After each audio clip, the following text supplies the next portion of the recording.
It's the Knicks, Jets, etc. podcast with Alex Trataros, John Meleka, and Raisi on the beat. Let's go.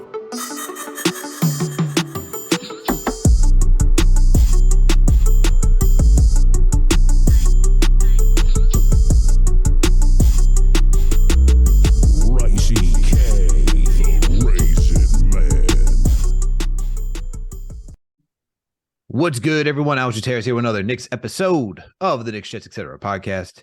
And with me, as always, my buddy, my close pal, the man, the plan, the one and only, John Meleka. We back to talk some New York Knicks, recap the week that was. John was at the Indiana Pacers game last night, so he's going to give us the details of what he saw at the Garden in the Mecca.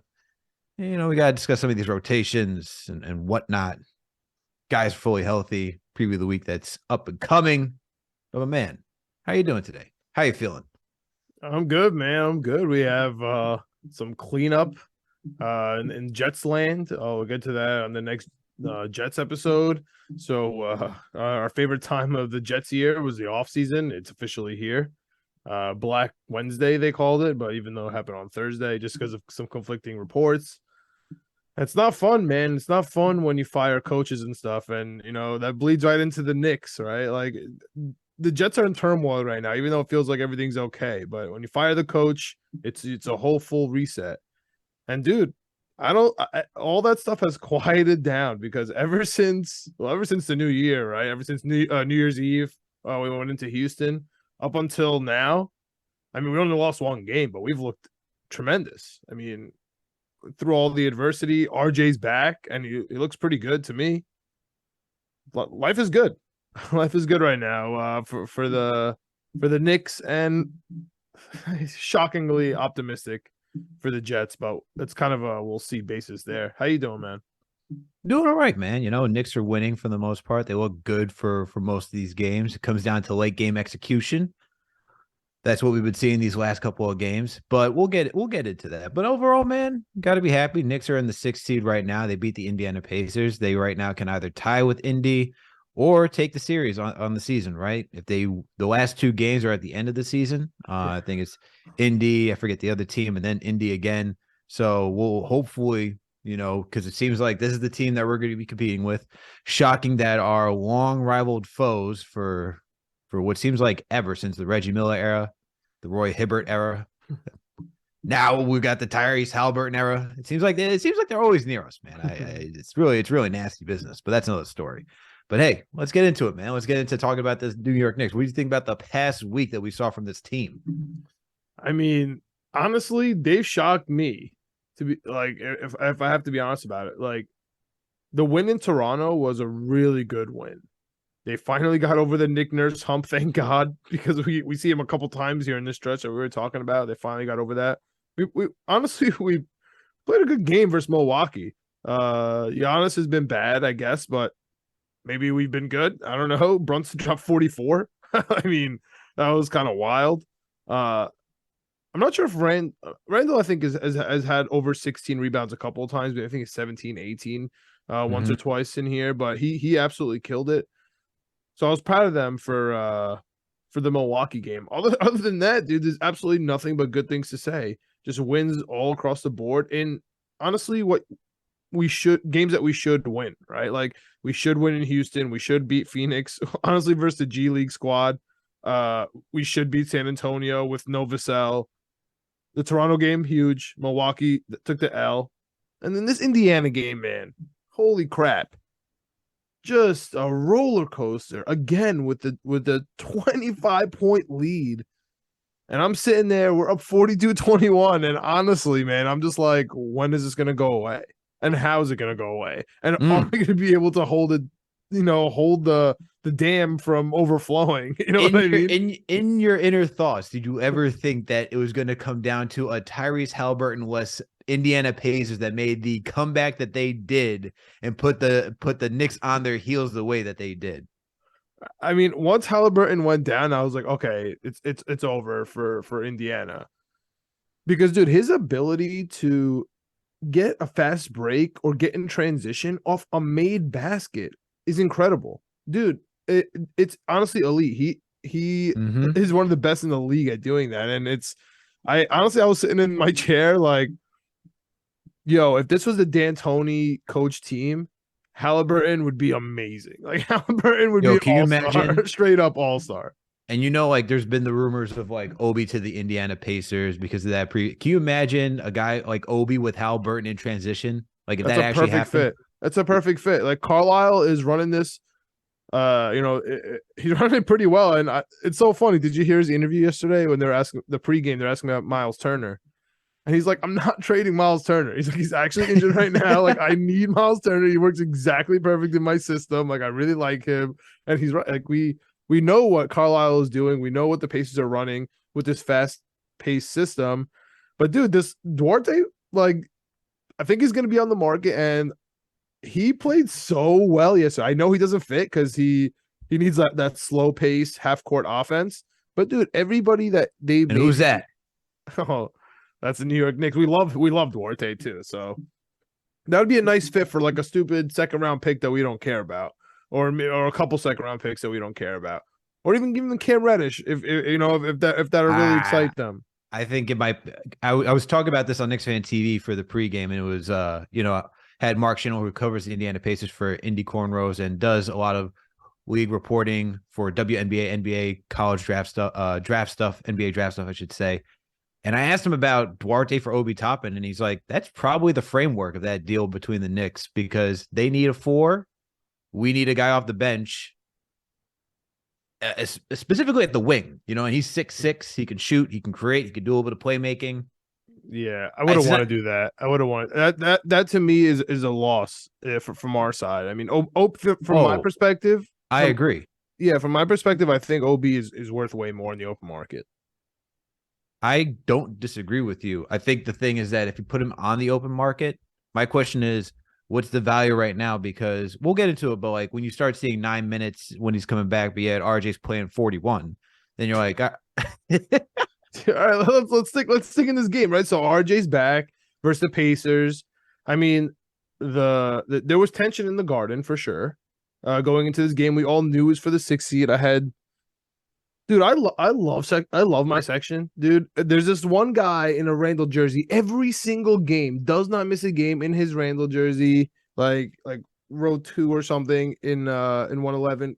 He's killing it. Around me, the fans are always like it's switching a lot. There's some that are like planted that are always there. But dude, the kids behind me had Pacers jerseys on, and they were like they were young, like they were young kids. Like there's no way they saw Reggie Miller.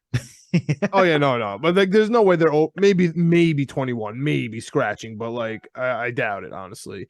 Like okay, yeah, and they were going hard the whole game, like annoying the Knicks fans around me, like the diehards, and like I took my mom to the game, right? So my mom's like this kid's like cursing, whatever. So she's like, "What's happening right now?" They shut up so fast because no matter what the Pacers were trying to do to us in the first half, we were just listen, their game plan was as soon as we scored, they're going to come back and they're going to shoot, and it wasn't dropping, and then we'd come back and Brunson would bring it back and we score on them. So every 2 points would turn into 4 or 6, and it quickly ballooned to 25. Obviously, we're getting the boards. Obviously, Mitch Robinson was coming through. But to your point, man, RJ Barrett, like they were screaming, RJ shoot, right? Because it's his first game back. RJ, maybe not the most efficient player. RJ did pretty well though. I mean, what are your thoughts on RJ not only coming back, but playing 41 minutes? I mean, what happened to situational Tibbs? Like, there's no situation here. That makes no sense, bro. He makes no sense. It's like Grimes, he has to slowly work his way back in like 15 minutes. Like, remember that? It's like all this other stuff. Obi's coming back from a leg injury. I get that. Legs for big men are like much different, and I get how serious they are. I guess because RJ came back from a lacerated finger, that's like you can argue that. Like we saw him even during pre-games that he's running and doing all that stuff. So you're like, okay, he's in somewhat conditioned form to do that because he's been running around. Okay. 40 minutes? You have not played in like 2 weeks. 3 weeks. And now you're playing 40 minutes. I don't Has he care been how much practicing? running you're doing. Has he been practicing? Not like that. That's crazy. So that is insane. like what?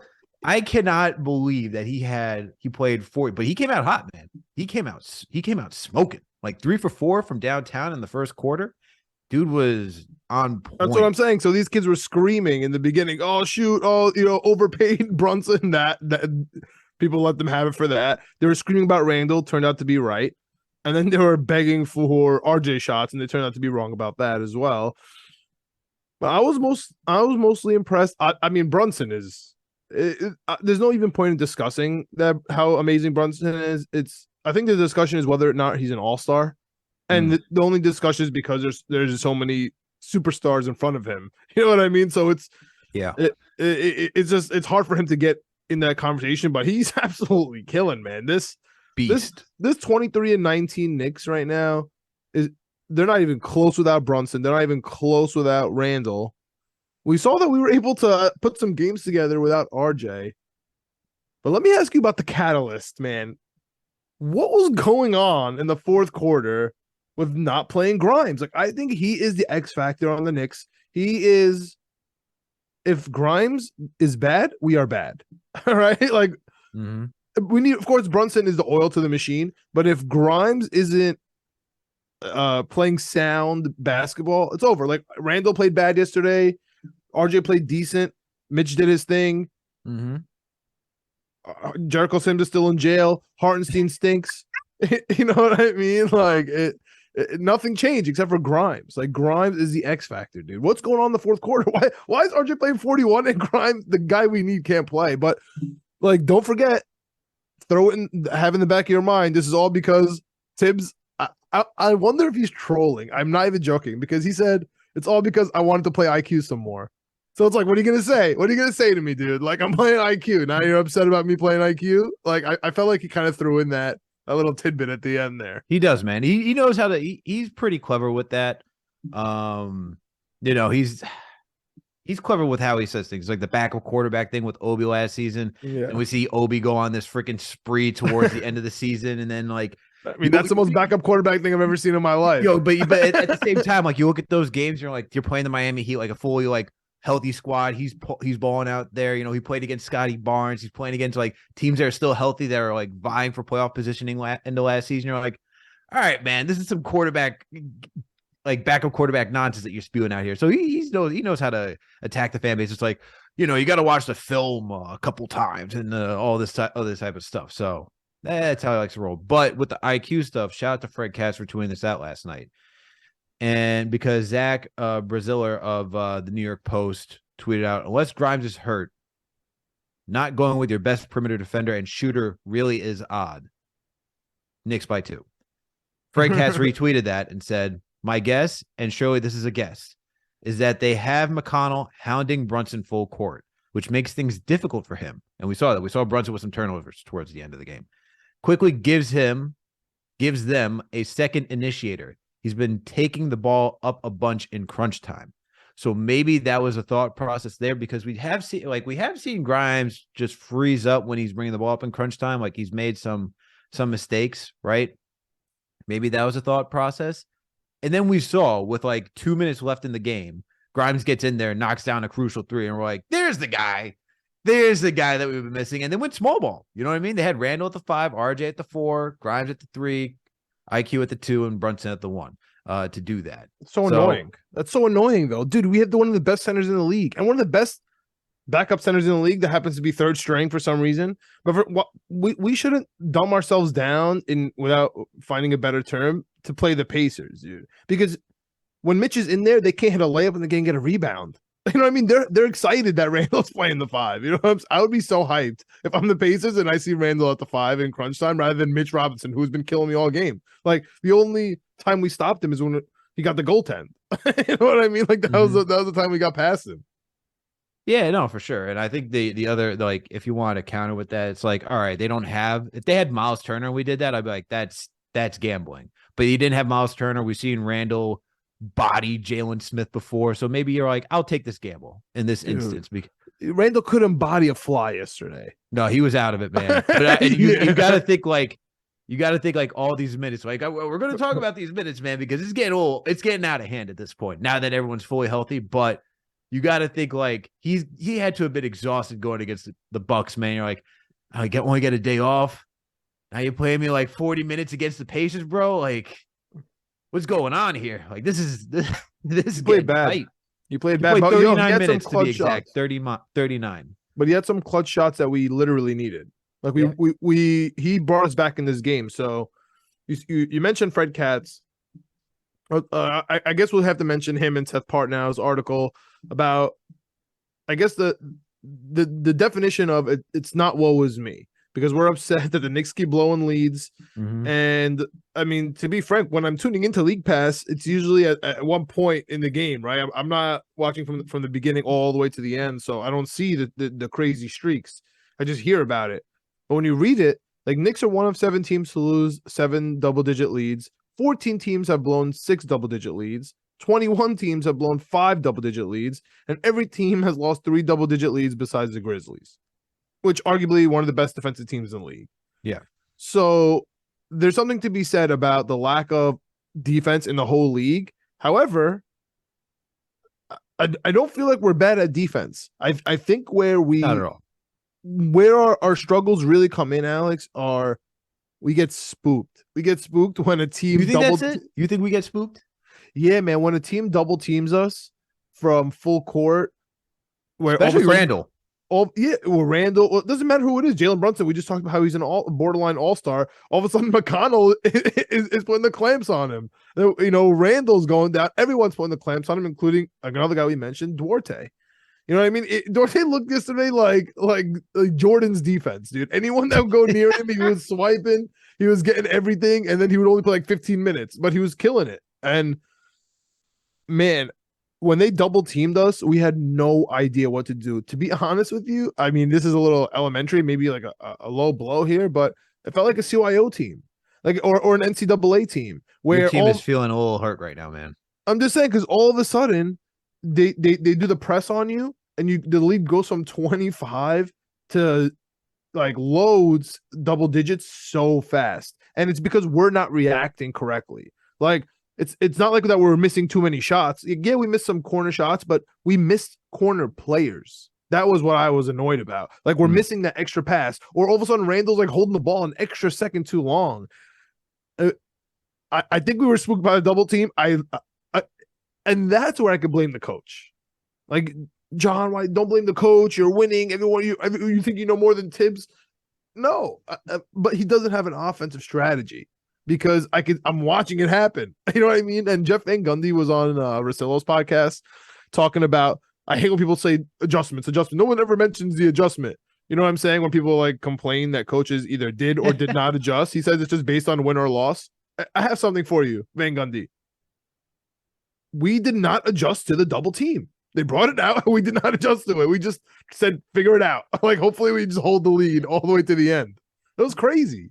You know, like, and like definitely saw that on the TV too. And I would say like that's more like, I feel like Brunson's he's usually good at navigating double teams. He's usually good at like giving up the rock.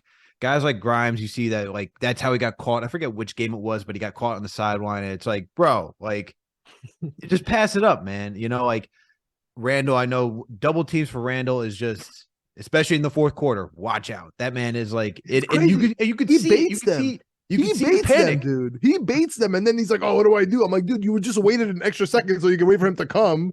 Like, didn't you have a plan?" Like, I understand.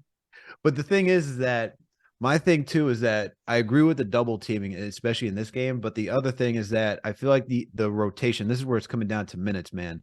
Like, you talk about Tibbs not being an offensive genius and stuff like that. And this is where I look at, we rely heavily on our starters. I mean, we had to rely heavily on RJ Barrett having our 3 top guns out there tonight.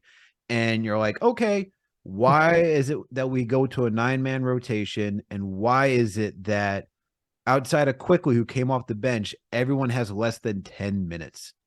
And you just see that for a guy like Randall, who's had to shoulder a massive load because Brunson was out for a little bit. You had RJ out. You're like, at some point, he's going to get exhausted, man. And this is probably the tipping point where it's like, he needs a little bit of a rest. You got Obi back. but to go to like your offensive stuff, right? It's like you have Obi just sticking out in the three.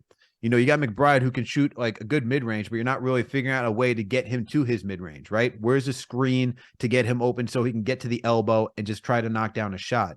Instead, it's like you see a lot of these guys like aimlessly moving left and right around the perimeter. You're like, can we get something? And this is like we're even playing like for Hartenstein, a good passing big. Can we get like a high pick and roll, get him to do a short roll, and then find somebody on the corner or find somebody cutting? Like this is the stuff where I'm like, can we please implement this for the second unit? Because if you get just a little bit more, I'm not saying that these guys got to be gangbusters, just a little bit more. You can give Randall that rest so that way down the stretch of games, he doesn't look exhausted. And by the time the double teams come, you're like, man, do I have the energy to do like a jump pass to knock this thing out? Like, because that's what it's looking like towards these end of games. Yeah, I mean, Obi was one of those guys too that was in the corner and didn't get the ball. And he was standing with his arm out, like waiting for the ball for like 5 minutes, or what felt like 5 minutes, probably 5 seconds. So it happened twice. I'm sure that frustrates him when he only has like 15 minutes a game. You know what I mean? It's like, dude, I have 15 minutes. You only had 9 last night, bro. You got situational. Your back. Situational, bro.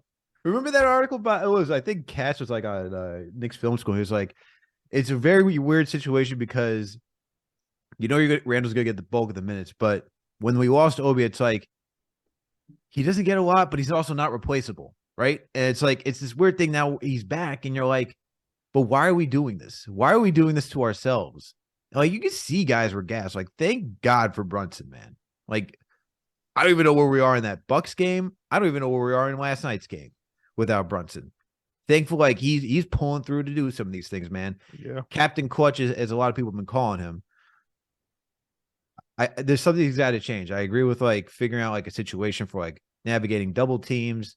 I feel like there's just got to be more of a strategy to get guys involved offensively too, because a lot of what we're seeing is, a lot of like pistol action, guys just hooking around a screen coming from the wing, like for RJ, a lot of pick and roll, whether it's high or like maybe throwing a nice Spain pick and roll, get quickly with a nice screen on a big once in a while, or just like a lot of isolation basketball. And then for this, it's like, it's doing a good job. Like, and this is not like, I know we're harping on Tibbs, but I think you're in the same camp as me where it's like, if I had to give an approval percentage rating for myself, I'm giving it like 70%. You know what I mean? Like on the season or Tibbs? Just on Tibbs. Oh, okay. Yeah, no, just as like what he's done for a coach, his 3 seasons here, I'd probably give it a 70% because, he's instilled a culture. These guys are playing tough for him. We have an identity, which is being a top defensive team now, right? And no offense. Like that's the identity. No offense. That's the identity. Like that literally is the offense is like so vanilla. It is like when we had Tony Sperano for the Jets, right? We're or Michael very LaFleur. vanilla. Or Michael LaFleur, bro. Oh, or Brian Schottenheimer. Is that too soon for LaFleur? But it's like, you start seeing all these things, good things that Tibbs done, even developing like a lot of these guys like Grimes, like Hugh, Obi, McBride, you can always give them a lot of like credits for this thing. But the things that, we're going to harp on is like in-game adjustments, offensive planning, minutes distribution. That's where I'm starting to dock him for that stuff. And that's why I give it 70%. It's not higher, but this can't go on, man. It's like at some point, like we saw what happened to Randall 2 seasons ago. He's going to get exhausted. He led the league in minutes. And by the time we saw it during Atlanta, and you were there for a lot of those games, you saw how tired he was. Yeah, I always end up at Atlanta games. Which, what was funny? I thought about the Trae Young going down situation with him when he went down, as soon as Halliburton went down, because his momentum completely shifted. For the other way, it was the Hawks doing well and then ended up losing once he went out. Yeah. And here was a complete opposite. Or are you thinking DeJounte Murray? Because when DeJounte Murray went out, we won. Well, this year Murray went down, and then it also did the same thing. I guess it's just me. It might just be me at this point. Now that I'm saying it out loud. But speaking of the Hawks, dude, you mentioned that the last 2 out of 3 to end the season at Pacers, and then we have New Orleans, and then home versus Pacers is going to determine the 6th seed. Halliburton's out like 2 to 3 weeks at least with 2 injuries. Yeah. Do you even think that we're going to be talking about the Pacers fighting for the 6, or you think it's going to be Knicks, Heat, and Hawks, like you were just talking about? Probably Knicks and Heat, to be honest with you. Interesting. That's the team that I'm worried about. Just because Jimmy Butler's been in and out of the lineup. Now he's back. Jimmy's doing Jimmy things. That's the team that I'm a little worried about because they seem to usually have our number as well. Mm-hmm. And not shocking, we got two guys cut from the same cloth when you talk about Pat Riley overseeing that team. You know, don't even say that name around me, bro. Don't even say that name around me. I'm just saying, man. I'm just saying, like it's cut from the same, like the way that it's played. It's how it looks, man. It's how it looks. That's usually the team that gives us a lot of fits. So if Hal burns out for a bit, they're gonna give us they'll give us somewhat of a fit when he comes back. But we got 3 left against them. Heat, yeah, we haven't played them once yet. Yeah, we have them at home Thursday, February 2nd. Then we're at Miami Friday, March 3rd. Oh, that's a good game. And then we're at Miami Wednesday, March 22nd. Are you afraid of the Heat? Or not afraid, but like, are you concerned like that they're going to be making that type of run to compete with the Knicks? So I think that without being too optimistic, I believe that there are only about 4 teams here going for the 6th seed. The Knicks are one of them. I guess I have to keep the Pacers in because, you know, some girl was getting loud yesterday and she was completely right. She's like, everyone is screaming at us saying, Pacers suck, Pacers suck. You guys just blew a 25-point lead. We didn't even have Halberin. Like, if we suck, or Miles Turner, like, if we suck, what about you guys? So I kind of agree. The script has been written about how to beat us, so I kind of agree. So I'm gonna leave the Pacers in there. The Hawks, I feel like we were too right about the Hawks. You know what I mean? I don't believe, man. I don't believe that they're this bad. No, I believe that they're this bad. I don't believe that they're going to bounce back. Okay, so here's the thing, dude. We've been saying how bad they were going to be from the minute they made the Murray trade because of their bench. Yeah, you were on that real quick. It's looking exactly like that, but now I'm terrified. I feel like something's missing, right? Like, I feel like at some point it's going to change. Like, how right could we have been here? Like, now McMillan's going to get fired, or they're going to trade Trae Young, which if he gets fired, that's when I'm afraid. That's what I'm saying, dude. I feel like we were too right. That is what I'm afraid. Because you know what? It's like when they made that. It's like when what was it? When I forget who was it? When Silas got fired. And then McMillan comes in, and then they start surging, and you're like, "Oh, what's happening around here?" I feel like that's going to happen. It happens every single time. That's what I'm nervous about. Even with the Knicks, like even when we had Mike Miller, you're like, "Oh, the Knicks are starting to do better. What is this now?" Yeah, we were all trying to hire him. Yeah, that's a fact. Light. So I'm worried about that. I'm worried about being too right about the Hogs that all of a sudden they end up flipping because they fire McMillan. I'm worried about. And then I'm gonna bunch the two. I said there's 5. There's 4 or 5. So the Knicks, obviously, Pacers, Heat, and then I think we kind of scrubbed the Hawks. But dude, the Bulls and the Raptors, I'm gonna put into one because I have no idea. You can even throw the Wizards in there. I have no idea what they're gonna do at the deadline. I know they have pieces that they want to give up, right? Like Kuzma. Is Beal on the market? Like, I know that the Raptors want to give up. I don't think Beal's on the market. Beal's too expensive, man. Yeah, I mean, but at the same time, the Bulls have a bunch of people on the market that are too expensive. Who knows if they're buying or selling? Not as expensive as Beal, though. Beal got like the max of the max. Yeah. You know what I mean? Like, if you're getting the max of the max, as soon as you bring him on the team, that means he has to be that dude, and he's just not that dude. Wait, are you saying that if you were presented with RJ for Beal, you don't think that he would be that dude on the Knicks? I don't think he puts us over on like championship contending. Really? No. Wow. I think he pushes us to a conference, but I don't think he pushes us over that edge. That's interesting because that's a quote unquote superstar. You just said he's making the max of the max. He just signed it. He's a small forward. Interesting. Yeah, I just don't see. I mean, he's been on that team for so long, and like at some point, if you're that guy, you have to be able to will. At least I could say that about Randall, right? Like, sure, you had Derrick Rose, that also was a catalyst to that second unit, but at least I could go with Randall, and be like, all right, he at least kept us 500. Has Beal at least kept the Wizards 500? You know what I mean? Like that. That's how I look at it. So, I'm not really I think the team that you really got to watch out for is Toronto. That's the team. Is it because we can't beat them, or are you worried that they're going to start winning? I'm worried they're going to start. I'm worried that they're more so start winning, and that someone starts Look, man, Scotty Barnes. Like, I don't think this is going to be his year that he turns it around. But if he does turn it around, that changes everything. And if you add a center to that team, because they don't have a center. Yeah, I mean, listen, they're a team that I would be scared to play in the playoffs because I'm not worried about the Bulls though. You're not worried about the Bulls. No, and we also got the victory on the season. We were 2-1 over them, so we got the tiebreaker.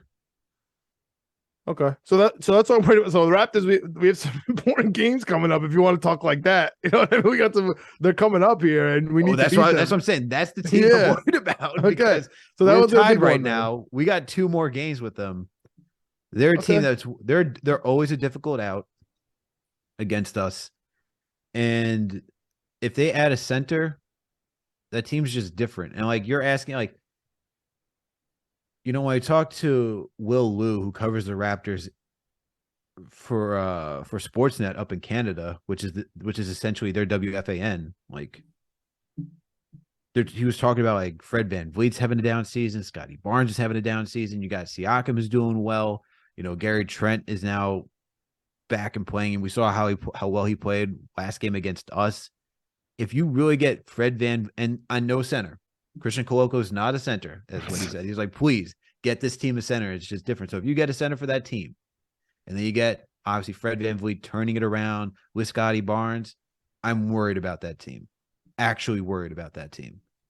All right, so I'm going to ease your worries a little bit, where I think the Raptors actually, can I say, they might fall off here. So it's not only that they have important games with the Knicks, but in general, the next 14 games, 10 of them are on the road, and they only have 5 wins on the road. They stink on the road. They're 5-13 or something. But you know who's good on the road? We are, baby. Let's go. Well, that's good because one of their home games is the Knicks, and one of those road games. We did beat them in their home building. That's what I'm saying. So we have 2 games coming up against them that are, in January. But the only difference is that we're bad at home. Dude, it was tense in there. It was tense in the Garden in the 4th, man. I no one could believe what they were watching. People were leaving. What was your expression? I need to know, man. What was your expression watching all of that? Because you said it yourself. You're like, this is too comfortable for us. You're a Knicks fan. We're used to cardiac Knicks. We're used to all of that nonsense. What was your facial expressions? What was your heart in your throat? Were you sweating? Like, what was going on while you were watching everything unfold? Well, environment matters, right? So it was interesting. I got these kids screaming behind me. I got like 2 foreigners, some girl and her mom next to me to the left, just trying to, but she seems like a Knicks fan, but they're just trying to enjoy some basketball. You know what I mean? And then I have the guy in the front who's like fighting with the kids behind me. Right. So they're like screaming back and forth. Right. So every time someone because he was screaming overpaid on Brunson, and then Brunson dropped like 40 points. So every 5 minutes it was like he's still overpaid. Oh, he's still overpaid. And then, so there was a lot of like going back and forth there. So I was just quiet. I was kind of just like watching, and every time I kept like talking to the guy in front of me, I was like, "It's not over, man. It's not over, man. Like we're gonna blow this lead." I kept telling him, I was like, "Dude, we're gonna blow this lead." He's like, "No, we're not. This game's over." Because the kid was joking around behind me, the Pacers fan. Like they break it from like 25 to 21. Like, oh, the comeback is on, right? And then it was like 21-16, and like the comeback is on, and the guy in front of me is joking around like, "Oh, get out of here, shut up, go home." And I'm like whispering to him, like, "Dude, I'm like, just be careful because this we can't figure out anything with the double team, and we're not hitting our shots. So like, I don't know what you want us to do. Like it's going downhill. Like I just see it. So I wasn't freaking out. Like if this wasn't Dallas game, I freaked out. Like I did not, like, that was crazy. Ever since then, I feel like I've been like embracing it. You know what I mean? I've been like bracing for the avalanche to come. So like I know it's coming. And if it doesn't come, I'm relieved.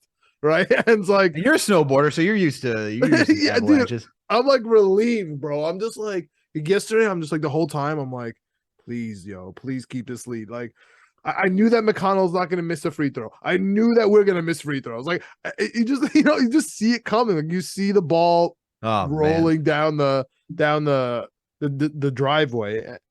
So that's how I felt about that game. But to be honest with you, I left kind of confident about these Knicks. However, I want to throw this up to you. What do you think that we need at the trade deadline? Like realistically, obviously we need Devin Booker. But besides Devin Booker, what else? We're not doing that this season. What else do we need at the trade deadline? The more I think about it, the more it makes sense, like a Chris Duarte like type player. Like we get a 3-and-D guy that can come off the bench, and it's not like I'm asking for it. I'm not you know how I feel about Obi Toppin. We've had multiple conversations about his talent. What do we think he is, whether on the show, off air, all this stuff. I'm just at some point, you know how like. Dude, he's shooting 27%. Right? He's shooting 27% from three. Don't call him a three guy. Go ahead, tell me that. He's dealt with a lot of injuries this season. Okay. It's more of a buy low type of situation than actually like you're getting what he's going to be. So you have to go in there knowing that you're buying way low on this. Okay. That's not Obi. Obi's low. No, I don't think. Okay. I have to actually kind of think of like that because he hasn't played enough minutes. I know, but I can't. But go ahead. Sorry to cut you off. Go ahead. Because, as the fans are watching him on a night-to-night basis, we're like, okay, we know what he can do. I'm a little bit high. I think I'm a little bit higher than you are on what I think Obi can be. Not saying the only person that's high is whoever puts in Hartenstein when you're staring at Sims on the bench. That's the only person that's high. But whatever. Can we just trade that guy?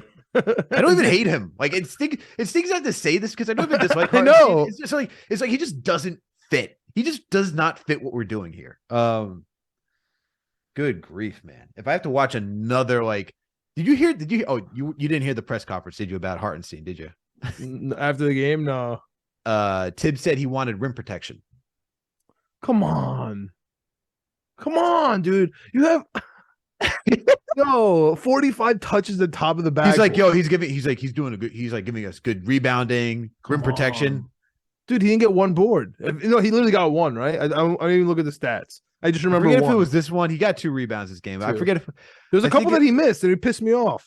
I think it was yesterday that he said it. I don't know if it was this one or against Indy, but I think it was last night. And I'm like, are you really saying right now that Hartenstein's giving you good minutes? Let me ask you this. Did Wally say anything about Haliburton? I didn't see that. Yeah, I didn't see that either. I didn't see that. Haliburton pregame on the Woj podcast said he doesn't want to talk to him. Did you hear that? They really made this like a WWE promo with like, you go talk to Hallie? You talk to Wally? Wally was kind of out of pocket, but he was out of pocket. There's no doubt about that. But it's like they then expanded this thing to like make it more than it was. And shout out to our guy. Oh my God! Shout out to our guy Perry. Perry was like, "Hey, yo, like." It's interesting how we're going off on what Wally said about Haliburton being like this wannabe all-star, but yet no one wants to check the guy over on the Chicago broadcast for calling Randall a spaz and stuff like that, which is like, where's that conversation?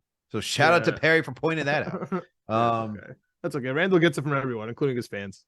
Oh, God. It's true. No, man, like now we all love Randall. I could not believe that Tibbs was like, yeah, we're getting good minutes out of Hartenstein. I was like, in what world are we watching? That's the thing. Are we just trying to trade? Then I'm okay with it. Like if this I think so. I hope it is, man. I really hope that it is because it can't. This can't go on much longer. Yeah. So like if we're talking Duarte, I'll give you Cam Reddish. If you're talking Devin Booker, then we're talking Obi, RJ, and picks.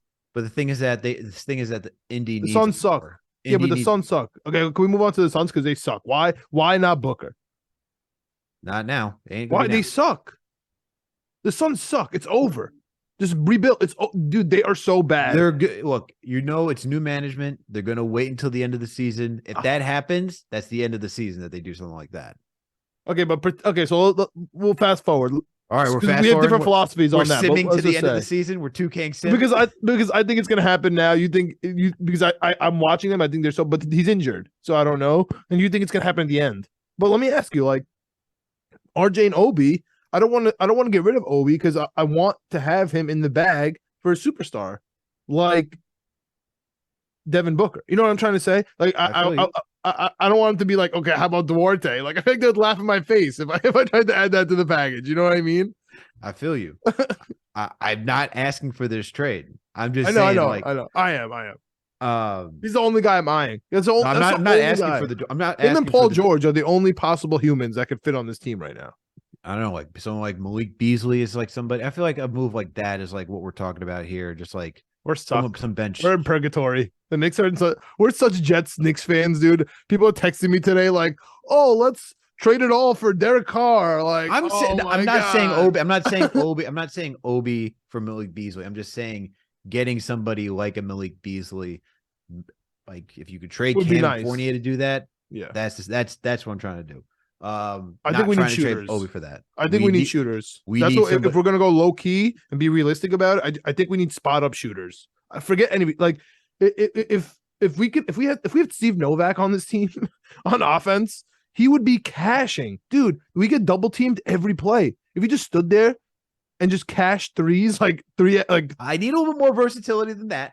But I get what you're saying. Yeah, for me, it's all good. Like if that's all you can do, but do it well, just do it. But like if we need some threes, man. Like I mean, we got Zv. Zv can knock down every time he comes into the game. He knocks down a three. like oh man, like I just wish Fournier was better at threes. Like he would be perfect. He doesn't hit them. And so he's sporadic, man. He's so slow. sporadic. All right, what do you got coming up here in these next few games with the Knicks? Who do we got here? We got pulling up the schedule right now. All right. So the next couple of games up until next Wednesday. On the road. On the road, Washington. On the road, Detroit. Home against Toronto. Our favorite. By the way, that's Martin Luther King matinee. Yep. And then we got let's see. Then we got that game. Let's check. Yeah, we got Washington next week again, and then we go to Atlanta we got Atlanta on Friday. But going until Wednesday, it's Washington, Detroit, Toronto, Washington. My realistic response, we should go 4-0. Oh, that's your realistic response. Okay, that's good. That's good to know. What's your unrealistic? Oh man. Let me rephrase that. We should go 4-0. Realistically, we should probably think of 3-1 just because of Toronto. Oh no, that's only what we need. That's only what we need. Look, I'm telling you, man. Like it's a matinee though. How do you feel about that? Knicks matinee. We've been picking it up. That makes a difference. I don't care what anybody says. It makes a difference. Can we please beat the Raptors Nurse. at home? Nick Nurse at home. Yes, we beat them in Toronto, which they're beasts at. These talk on the road. We should win this game. I know, but the thing is, us at home. I know. Maybe you should go to that game and give us the good luck. I got tickets to the Wizards game. Maybe I'll do a group game for Toronto, man. It's coming up close. I didn't realize that we have an MLK game, honestly. We're back. Yeah, exactly. Please let us go 4-0. That's what we really need. But I think we're gonna split Washington. I think we're gonna beat the living daylights out of Washington. Okay, honestly, then 4-0 it is, man. Then 4-0 it is. I'm going with you. There's no way, especially on Friday. Keep this in mind. Has KP played back in the Garden yet? I think he's ducked every single game. No way. I think he's ducked every single game, bro. Playing back home, like he hasn't ducked a game every single game against the Knicks, but I think he's ducked every single game playing in the Garden. I'm gonna have to look that up somehow. I think they said that during this preseason because we had the preseason game against the Wizards, and they're like, KP has not played back at MSG since he's been traded. I'm gonna try to look that up since 2019. If he's can you check StatMuse? StatMuse might be able to do that. Just go through game logs. I'm gonna try to pull that up. See, like if StatMuse can like figure that out. I think he played in 2019 with Dallas against the Knicks. He did? Yeah. At MSG? Oh no, that was in Dallas. That's what I'm saying. I don't think he's. at MSG, November 14th, 2019. So he did play back at MSG. Yeah, he went 7 for 17. Okay. All right. 1 all for right. 5 from 3. All right. So I stand. Yeah. That scared me. If that was the case, I would have. I mean, I would have. That would have been a way different feel for that MSG game. Speaking of MSG, I had this thought yesterday, and maybe I was getting a little ahead of myself because it gave me vibes. I was screaming 6 seed. It's our new 4 seed. We're thinking playoffs. There's a lot of if you go to Knicks games and you're listening, there's a lot of construction around the Garden. They have like pillared walls. I don't know how we're gonna celebrate winning playoff games like we won the championship. But either someone's gonna get hurt, or they better finish that construction within the next 3 months here, because I was literally thinking about that walking out. It's so crowded. We're such in a condensed space because of the construction. I'm actually I'm a tiny bit worried about what happens if we make the playoffs and start winning. Like, they might have to just start. You can't close the street. I mean, 7th freaking Avenue. Like, I don't know. I don't know. So that'll be interesting. Fun thought. It'll be interesting. But getting back to these matchups, I think the Knicks are going to beat. Yeah, I'm with you. Kristaps. Or no, I'm down. Let's do it. Go. Yeah, let's do it, man. Let's get this action. All right. I think this is a good place to wrap it, though. So thank you all for tuning in for the next episode of the Knicks, Jets, Etc. podcast. You all know what to do. Please make sure to subscribe. We're on all audio listening platforms. We're on Apple, Spotify, Google Play, Amazon, Alexa, Stitcher, you name it. We are there. If you listen to us on Apple or Spotify, please make sure to give us that 5-star rating. And if you listen to us on Apple, please make sure to leave a review or comment. You can also find us on the Daily Knicks or the Jet Press, which are websites sponsored or in the network of Fanside and Minute Media, I should say. We also got that YouTube page. Knicks coming, Jets coming, etc. period. Find the page, subscribe, and hit that notification bell. That way you know when a new episode drops. And when you watch a video, hit the like button, leave a comment, add to the conversation. We want to know your thoughts and opinions. What do you think the New York Knicks record is going to be after this? Do you think the Knicks will go 4-0, 3-1? Let us know your thoughts and opinions. Are we getting that 6 seed? Are we going to get that 6 seed? What do you want to see this coach do different? This heart can't do play-in. What are your gripes with Tom Thibodeau? Let us know. Let us know what your gripes are with Tom Thibodeau. Poking the bear. Yeah, no, I need to know. All right. And while you're also over at the YouTube channel, we got another podcast, Winning Picks Weekly. John, video producer Greg, and our guy and co-host Jim Murphy. These guys go through every single sport possible. If you love sports betting and putting money down the line, these guys got you covered. Playoffs, baby. Playoffs. We got playoffs. So you know what that means. Tune in, tap in. I know you guys are going to be putting some money down on this. These guys are locked in. I can see you can't see it right now, but I can already see John doing the math equations. He's just like, I can see the math equations going through his brain, dude, right, trying to figure it all out. I have something very upsetting to tell you, Alex. Is it? I think the Jacksonville Jaguars are going to win a playoff game. Trevor Lawrence is going to win a playoff game. You know, before we even make it. I'm sorry to say out loud, but it's gonna happen. That hurts. That hurts a lot. I know. I'm sorry. I just have to think about. I know. This really makes me want to hit Adam Gase. I think that Jacksonville is gonna win. Adam Gase, wherever you are, I still don't like you. I think the world will get their Bengals-Bills game, just like we all want. The NFL's playoffs is gonna be fun. Tom Brady's gonna lose in the first round. Everyone's gonna be happy. My God, that may offset everything. Oh yeah, Tom Brady's gonna lose to the Dallas Cowboys. It's gonna be over if that happens, and I think that offsets. You know, it's like when Hartenstein got into it. Todd Bowles and Tom Brady lose. Trevor Lawrence and Doug Peterson win. I agree. There's some sort of balance there. You know, it's like last night where you had Isaiah Hartenstein going at it with Isaiah Jackson for the double tech, and they just offset. Why did Hartenstein get a tech for that? I don't know. I'm so mad you brought that. Why did he get a tech for that?